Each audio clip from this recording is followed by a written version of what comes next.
I'm going to declare a quorum, call the meeting of the City of Groton Mayor and Council for Monday, March 19, 2018 to order. Clerk Patrick, please call the roll. Present are Mayor Keith Hedrick, Deputy Mayor Lawrence Garish, Councilors Jill Rust, Jamal Beckford, Stephen Sheffield, Guinevere Depot, Rashad Carter, Finance Director Ron Uhas, Clerk Deborah Patrick. Thank you. We stand for the Pledge of Allegiance. I pledge allegiance to the flag of the United States of America and to the republic for which it stands, one nation, under God, indivisible, with liberty and justice for all.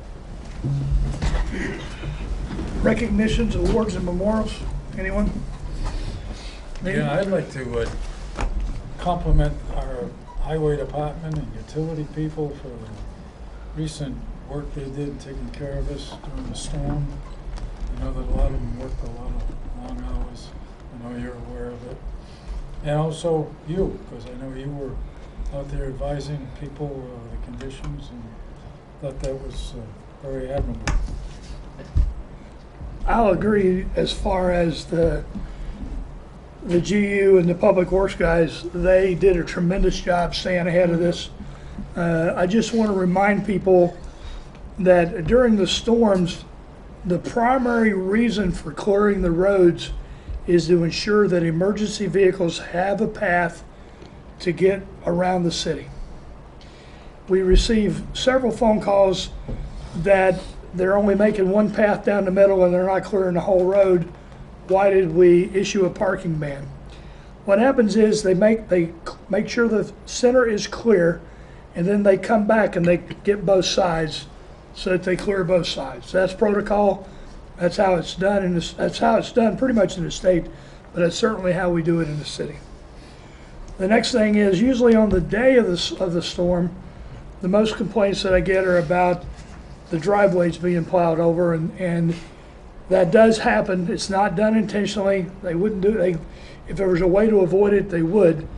One of the things that I'm going to do next time is I'm going to send out a video on Facebook that talks about if you dig out an area 10 foot before your driveway, the snow wave will go into that area instead of going into your driveway. If you have that luxury where you have a 10-foot area, that does work, because I've done it for my driveway.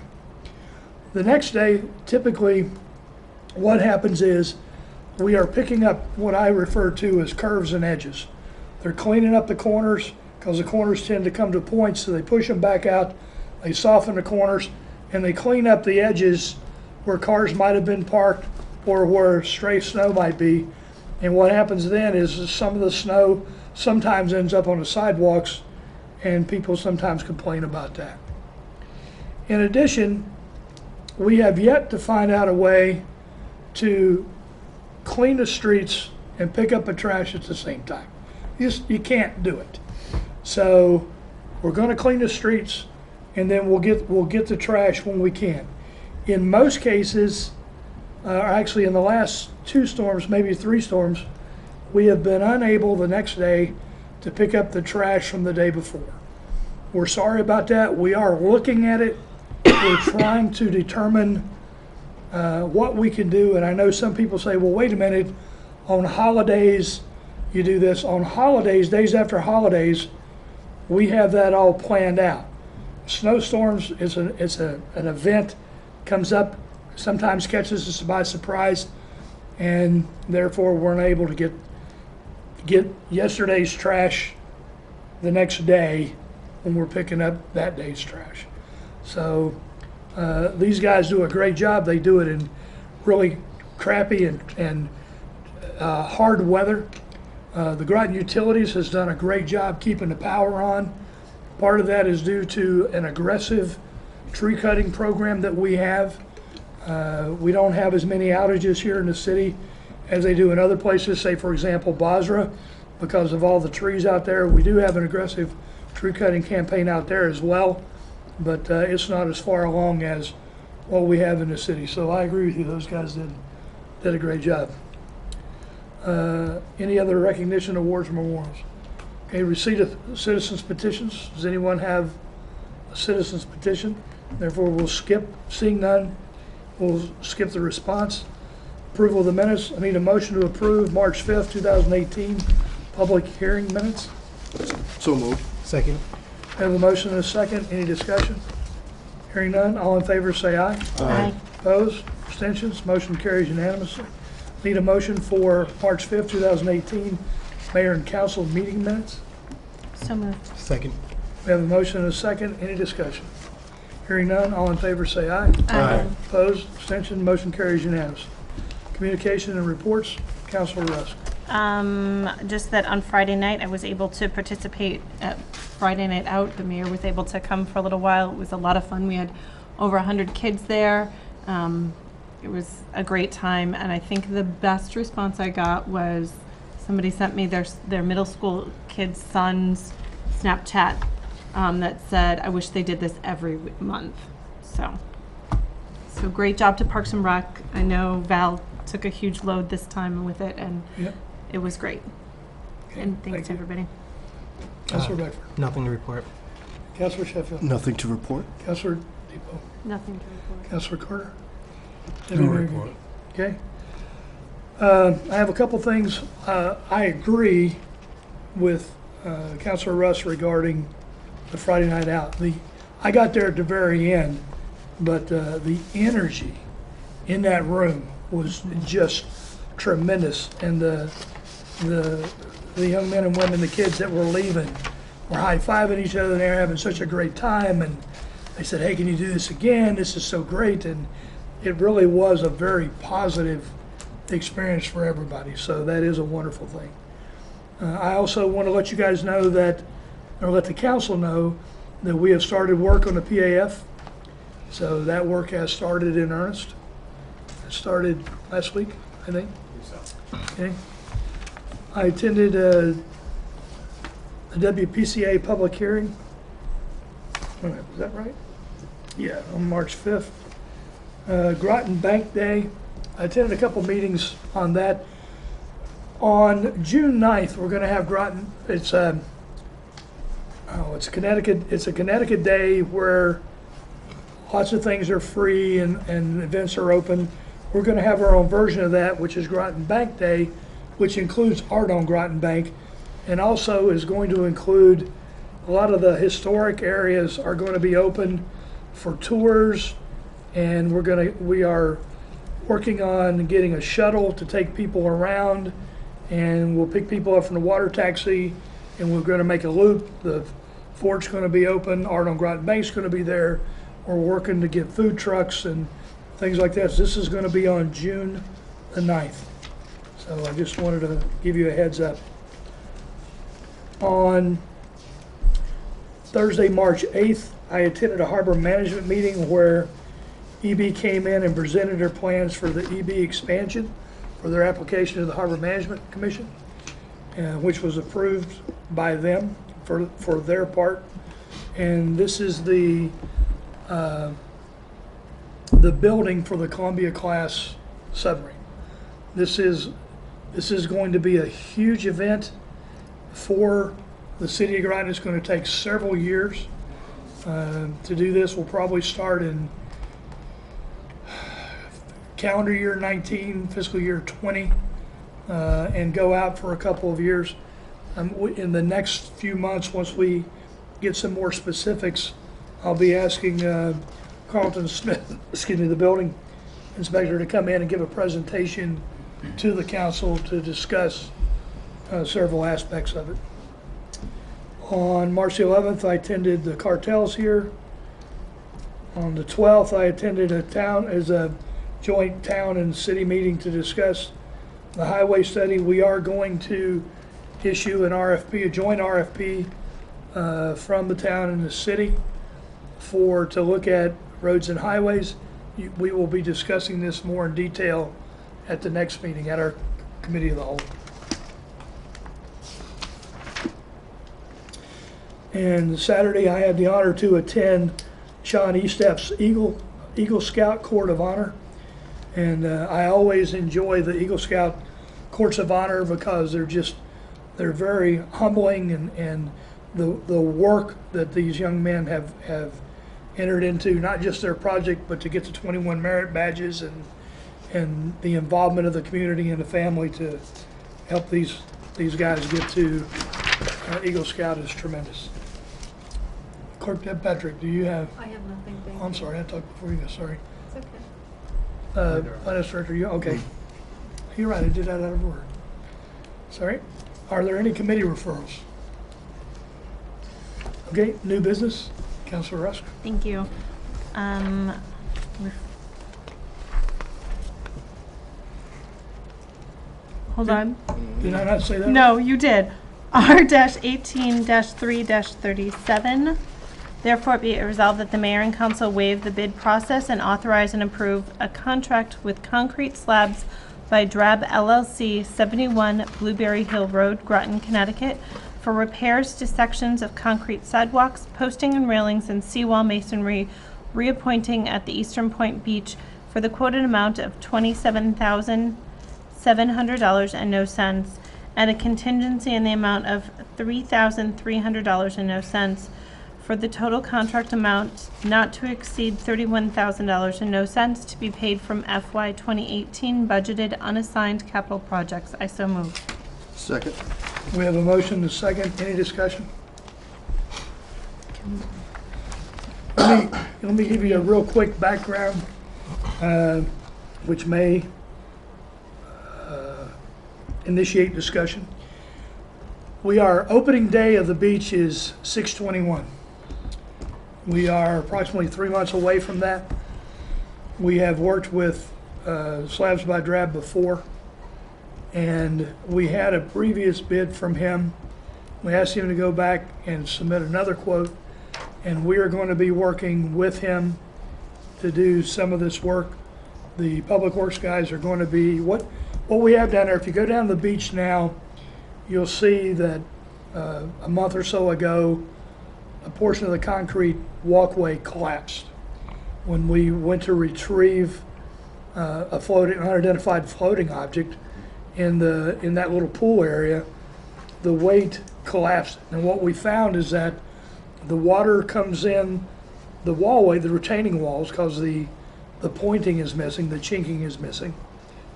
The water comes in and it undercuts it and brings the dirt out. So there's, maybe this much room, there's nothing there. So we pulled the one out, we dug it out, we put concrete in there. There are, I think, 3 other pieces that we evaluated and identified that have the same problem. We are going to dig those out and get those ready, and then the contractor is going to put the concrete slabs in. They're also going to put some new retaining wall, not retaining walls, new poles and barriers that keep people and vehicles out of the water. And they're also going to do the pointing of the retaining wall.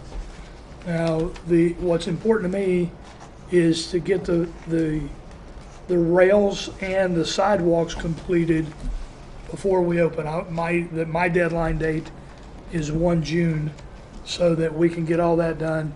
We still have 2 weeks to open up, and if they want to point later on after the beach is open, that's okay. But that's what's driving this, and that's what's driving the waiving of the bid process. Okay. Any other discussion on this? Okay, hearing none. We have a motion and a second. All in favor, say aye. Aye. Opposed? Abstentions? Motion carries unanimously. Councilor Beckford. Yes. Resolution R-18-3-38. Therefore, be it resolved that the mayor and council authorize and approve a contract with GESCO Incorporated, 29 Fuller Road, Pleasant Valley, Connecticut, for renovations to the Tyler House at Eastern Point Beach, not to exceed $150,000 and no cents, to be paid from Connecticut Municipal Grants and Aid Funds. I so move. Second. We have a motion and a second. Is there any discussion? Yes. Can we go through what exactly will be done? Okay. Do you want me to start, or you just want to go through it?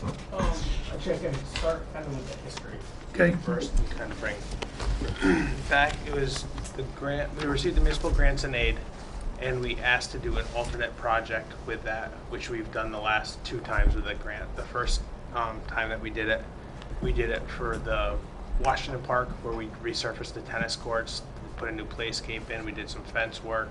Then there was a portion that went down for the cost of property to do some engineering and to do some of the things that we've been doing now down there with the grass and some benches and that type of stuff. When this municipal grants and aid came through with that 164, we sent for an alternate project, and what we designated for was the Tyler House in general, and said we want to do repairs to the Tyler House that's going to extend the life use of the house. So working with BL, it actually came through council. We approved a contract with BL to work with Mary to come up with what's the things in need. Mary identified that the porch and the decking was in need of repair. There was some soft spots in it.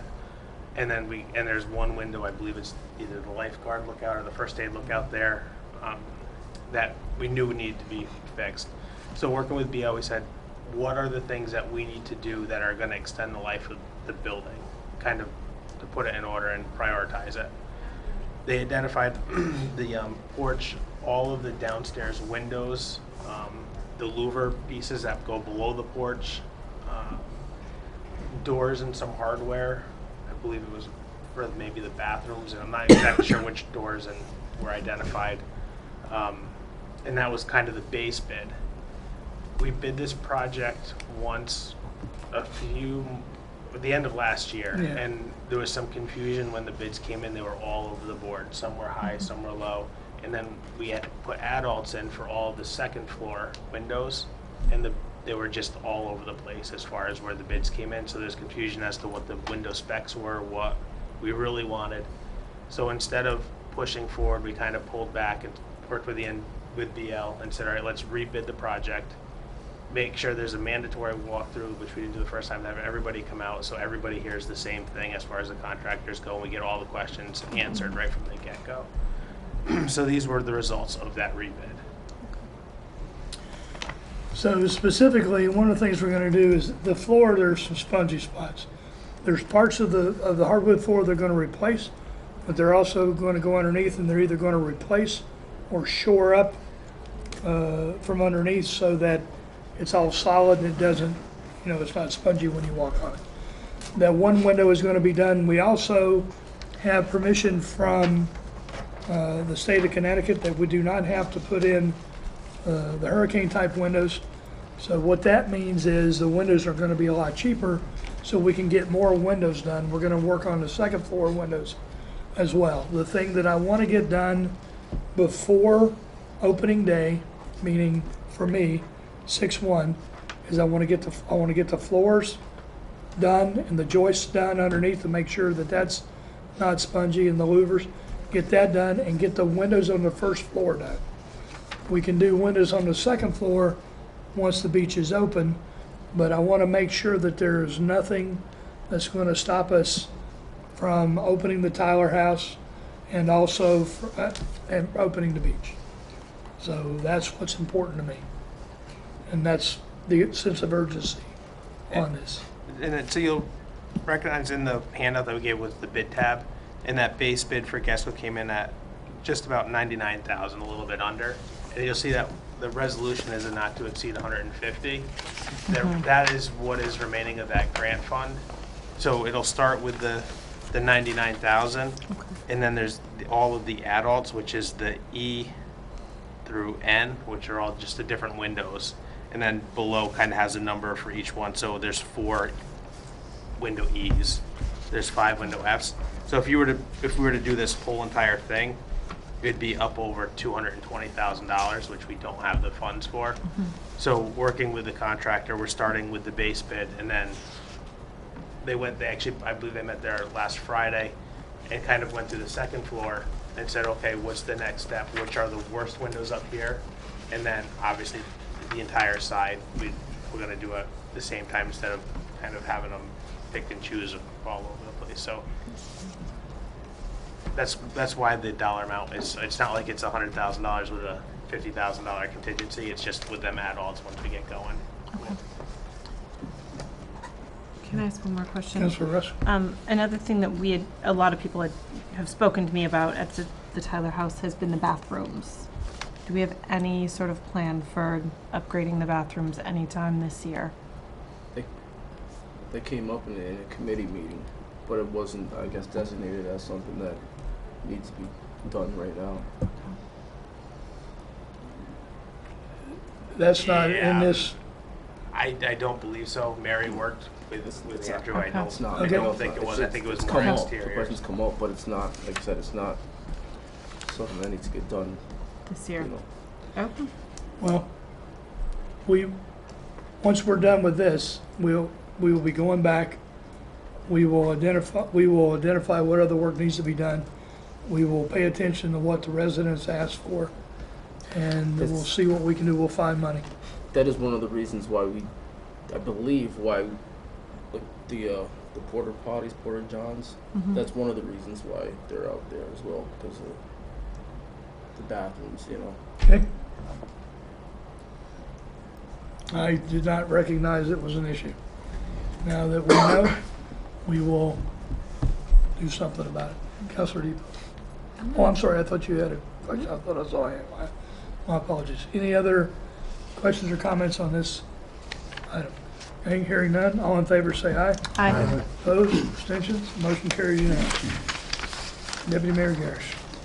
Resolution R 18-3-39, therefore be it resolved that the mayor and council waive the bid process and authorize and approve a contract with R.B. Kent and Son, Incorporated, P.O. Box 950, Groton, Connecticut, for the replacement of the heating and air conditioning unit at the City of Groton Highway Garage in the amount not to exceed $11,397.30 to be paid from funds available in the approved fiscal year 2018 highway operating budget.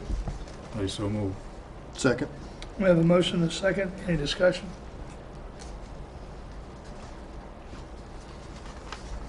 Okay, hearing none, all in favor say aye. Aye. Opposed, abstentions, motion carries unanimously. We have no executive session. I will take a motion to adjourn. I move we adjourn. Second. We have a motion and a second. All in favor say aye. Aye. Opposed, abstentions, motion carries unanimously. Thank you all for coming out.